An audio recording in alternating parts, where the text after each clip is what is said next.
Interview. L'affaire Travis Walton est peut-être le cas d'abduction alien, le mieux connu et sur lequel on a le plus enquêté de l'histoire. Temps manquant documenté, témoins multiples et une explosion médiatique mondiale, qui a finalement abouti à un film majeur, Fear in the Sky, les visiteurs extraterrestres ou l'ultime rencontre. Travis a narré son propre récit dans son best-seller du même nom, et il vient de publier une nouvelle version agrémentée d'illustrations supplémentaires et de 25 pages inédites. Bréodam, Travis, votre cas est l'un des plus célèbres cas d'abduction de l'histoire. Comment ressentez-vous toute cette attention qui s'est portée sur vous? Travis Walton, il faut apprendre à faire avec. J'ai très vite acquis une certaine sagesse par rapport aux médias, à savoir que si vous déclinez une invitation, cela ne fait que donner une tournure négative à ce qu'ils feront de toute façon. Vous ne pouvez pas les empêcher de le faire. Je n'ai jamais recherché une interview de toute ma vie. Elles sont toutes venues à moi. Les refuser, bien que je l'ai fait souvent, ne fait parfois qu'empirer les choses. Donc cela a dû être écrasant. Je veux dire que vous vous remettiez encore de ce qui vous était arrivé. Toute cette attention est-elle arrivée soudainement? Oh oui, bien sûr. Cela a fait les titres du monde entier dès que je suis revenu. Quand vous êtes revenu et que vous avez réalisé ce qui vous était arrivé, votre famille vous a-t-elle cru? Oui. Tous ceux qui me connaissaient, mes meilleurs amis et mes proches, n'ont eu aucun problème avec ça. Ce sont les gens qui ne me connaissaient pas vraiment, et qui avaient juste entendu quelques rumeurs, qui pensaient être des experts sur des choses dont ils ne savaient rien. Donc vous avez reçu beaucoup de soutien de votre famille à l'époque? Oui, quand vous êtes tombé sur les lumières de l'appareil au début et les avez vues, qu'est-ce qui vous a? http://www.info-paranormal.net poussé à sortir du camion, et à vous approcher de l'appareil? Je pensais qu'il serait parti avant que je ne m'en approche. Je pensais qu'il allait filer. Donc vous essayez juste de l'observer de plus près? Oui, mais je dois admettre que je cherchais un peu à épater le reste de l'équipe. Ce que je faisais était très inquiétant pour eux. Ils ont commencé à me crier de revenir dans le camion.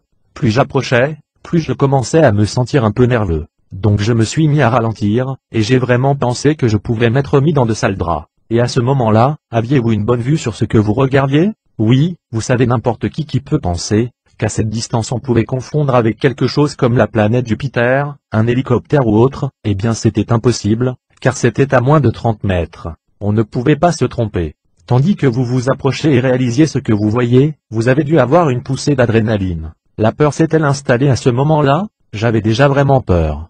Quand ça a commencé à bouger et que le bruit est devenu plus fort, j'ai plongé pour me couvrir. La chose la plus proche était un rondin devant moi. J'ai plongé en avant dans la direction de l'appareil. Ce n'est que quand je me suis redressé, que le haut de mon corps était au plus près de l'appareil et qu'il m'a heurté. De quoi vous souvenez-vous le plus distinctement, quand vous étiez à bord de l'appareil? Les yeux de ces créatures, je sais, qu'on en a déjà parlé et je sais, que vous avez dit que leurs yeux, étaient semblables à ceux des gris mais qu'ils clignaient. Oui, je n'utilise pas le terme gris. Donc vous ne pensez pas que c'est l'espèce alien qui vous a emmené? Eh bien, de ce que j'ai pu entendre à droite et à gauche, dans de nombreux récits d'OVNI, c'est que les gens tendent à décrire des êtres appartenant à quelques catégories limitées, mais je pense qu'ils forcent les choses à rentrer dans un cadre. Je pense qu'il y a probablement autant de sortes différentes d'aliens, qu'il peut y avoir de planètes abritant la vie. Certains d'entre eux se ressembleraient, et il n'est pas surprenant qu'on les mette dans le même sac, mais trop souvent quand il y a une légère différence dans la description de ce que les gens avancent, ils supposent qu'ils ont vu la même chose, mais n'ont pas bien enregistré les détails. Mais je pense qu'il y a vraiment beaucoup de différences. La plupart des abductés, mais pas tous, racontent avoir été enlevés de nombreuses fois. Pensez-vous avoir vécu d'autres incidents depuis votre abduction, ou même avant? Je ne le dirais à personne si c'était le cas. J'ai déjà eu assez d'ennuis avec ce qui s'est passé. Oui, je comprends. Que pensiez-vous des ovnis et des formes de vie extraterrestres avant ce qui vous est arrivé? Je ne pensais pas que c'était si extraordinaire. J'étais conscient du phénomène. Une personne doit http://www.info-paranormal.net être un peu stupide, je veux dire vraiment ignorante, pour penser que la Terre est la seule vie dans l'univers. Ça me laisse vraiment songeur. Assez égotiste, n'est-ce pas? Oui, je dirais que la plupart des gens à qui j'ai parlé durant toutes ces années avant ça, si je leur avais demandé, pensez-vous que les humains sont la seule vie dans l'univers? Je ne pense pas que beaucoup auraient répondu oh oui. Il y a des milliards de soleils, comme le nôtre et ils sont dans le ciel juste pour nous faire un clin d'œil la nuit. Donc, ne serait-ce que par simple calcul, vous pensiez plutôt qu'il existe des formes de vie extraterrestres? Oui, mais ce n'était pas quelque chose qui me préoccupait particulièrement, bien que certains aimeraient dire que c'était le cas, surtout les sceptiques, les débunkés. Ils sous-entendent que si vous y avez seulement songé par le passé, ça veut dire que vous avez tout inventé ou autre. C'est vrai, j'ai entendu ça de nombreuses fois. Votre expérience a-t-elle eu des effets physiques, que vous auriez pu remarquer au cours des ans ou même à l'époque? J'ai ressenti des signes de manque de sommeil et de stress juste, après que cela se soit produit pendant quelque temps. À part ça, aucun genre de marque ou quoi que ce soit, et les tests médicaux ont tout vérifié. J'ai plutôt une sacrée bonne santé depuis. Nombre d'adultes souffrent de stress post-traumatique. Cela ne vous a-t-il pas du tout affecté psychologiquement ou émotionnellement? Je ne pense pas que c'était quelque chose d'affaiblissant ou quoi que ce soit du genre. C'était juste des souvenirs et une situation continuelle que je devais gérer. L'incident lui-même était traumatique, mais la réaction des gens n'était qu'un défi constant et l'est toujours. En avez-vous fait des cauchemars? Oh oui, et j'en fais encore. Je me réveille et je me rappelle que c'est de ça que je rêvais. J'en fais moins maintenant. Je fais du bruit pendant mon sommeil, comme si je me battais avec quelque chose. Je suis sûr qu'après tout ce temps, vous avez appris à mieux le gérer. Cela vous est arrivé il y a 35 ans. Vous avez fait la remarque que c'était le 35e anniversaire de l'événement quand on s'est rencontrés. Vous avez eu beaucoup de temps pour y penser, et pour faire des recherches sur le phénomène. À votre avis, que se passe-t-il avec tout ça, en particulier au sujet des abductions? Rire, c'est vraiment une question large. Il y a des tas de choses. Je pourrais commenter la situation actuelle mais vous savez, on dirait qu'il y a un intérêt grandissant, et une conscience accrue qui suggère de plus en plus qu'une compréhension générale ouverte s'en vient. Au point que le public admette ce qui se passe? Oui, je le pense aussi.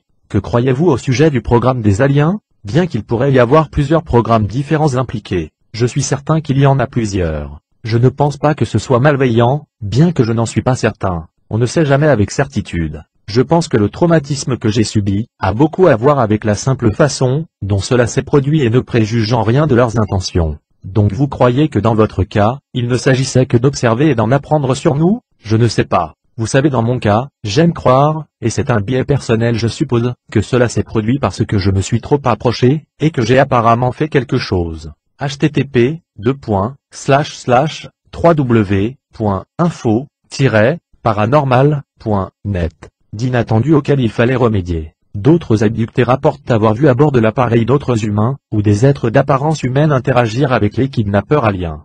Pensez-vous que ces êtres puissent appartenir à notre gouvernement, et que le gouvernement est impliqué avec certaines espèces ou qu'il s'agirait d'hybrides? Ils en savent certainement bien plus qu'ils ne le laissent croire, mais leur implication suggère à coup sûr qu'il y a un genre d'agence basée sur Terre d'impliqués. Il y a une certaine connexion. Oui, je pense que la plupart des recherches l'indiquent. J'ai toujours pensé que certaines des personnes qui racontent avoir vu des humains n'ont pas été emmenées à bord d'un vrai vaisseau spatial. Elles pourraient avoir été emmenées dans une sorte d'installation gouvernementale en lien avec ce qui se passe avec les aliens. Oui, et vous savez ce que je dis à propos de ce que je crois que le gouvernement sait, c'est ça. C'est vraiment une petite organisation au sein du gouvernement. À l'évidence, il y a une majorité de gens au gouvernement qui ne savent rien. Il n'y en a que quelques-uns qui ont leurs secrets. Vous m'avez dit récemment que vous êtes passé 6 fois au détecteur de mensonges.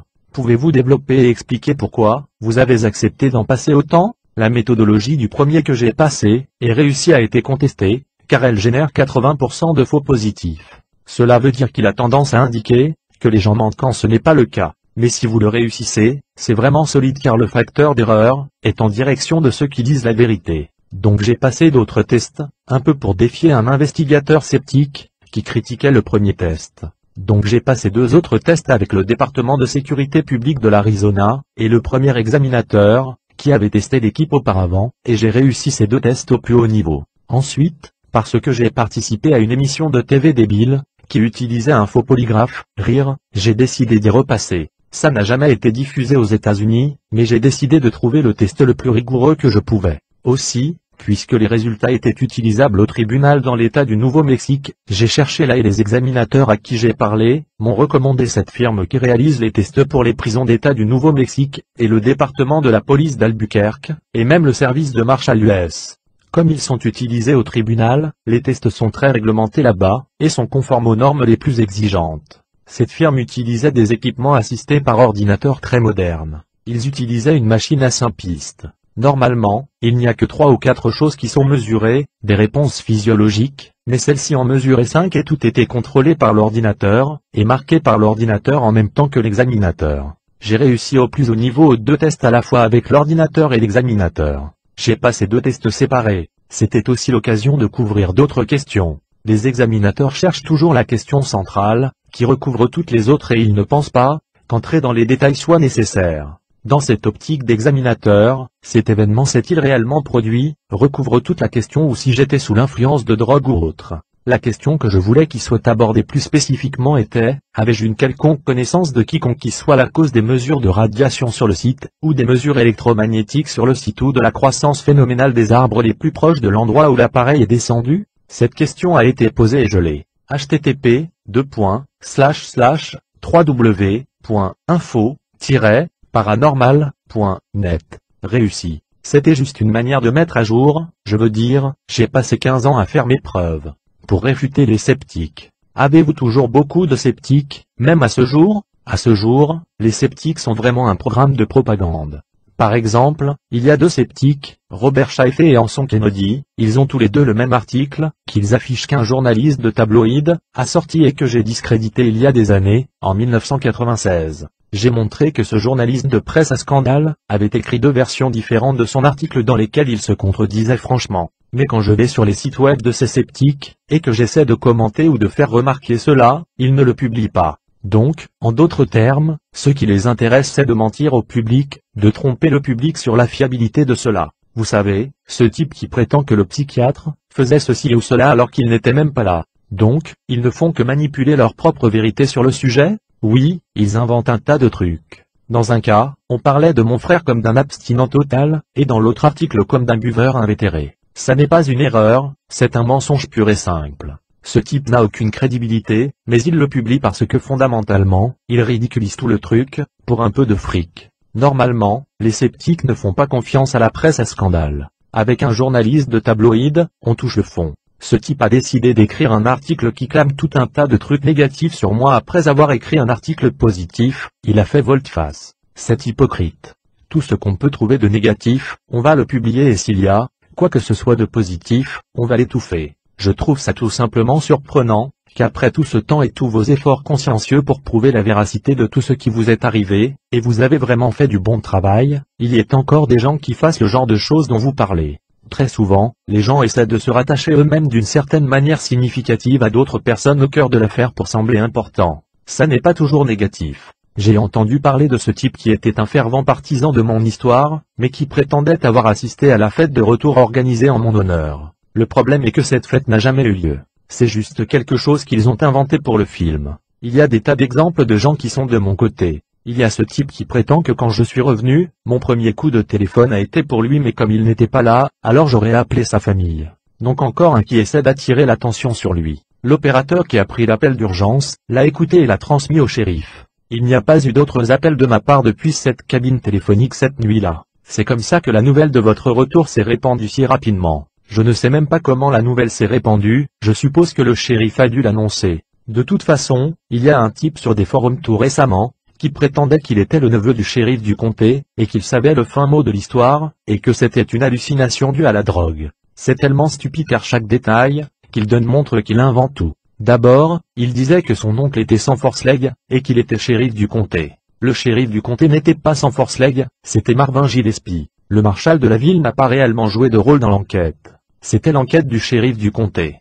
Tous les détails qu'il a inventés, disaient que l'équipe était venue en ville, et s'était rencontrée au dîner Red Robin, et que là ils avaient parlé aux clients, et leur avaient raconté comment, ils avaient été poursuivis par des ovnis. Le problème est qu'il n'y avait pas de dîner Red Robin à Ebay en 1975. Le premier dîner Red Robin n'a ouvert qu'en 1993, et c'était en Pennsylvanie. L'équipe a rencontré le shérif et ses hommes à une station-service, qui était fermée pour la nuit. Il n'y http://www.info-paranormal.net a pas eu de dîner. Donc toutes les prétendues conversations de l'équipe au dîner n'ont jamais eu lieu. Il avait tout un scénario qui était totalement à côté de la plaque. Mais ce qui est assez intéressant, c'est que dans la plupart des forums où ce type est venu, tout le monde lui a sauté dessus. Les gens connaissaient assez les faits pour savoir qu'il était ridiculement à côté de la plaque. Donc, ça l'a forcé à faire marche arrière. Il savait que les gens étaient trop bien informés sur l'affaire. Oui, il prétendait qu'il était allé à l'école avec mon fils et son cousin mais pourtant aucun d'eux ne trouve qui c'était.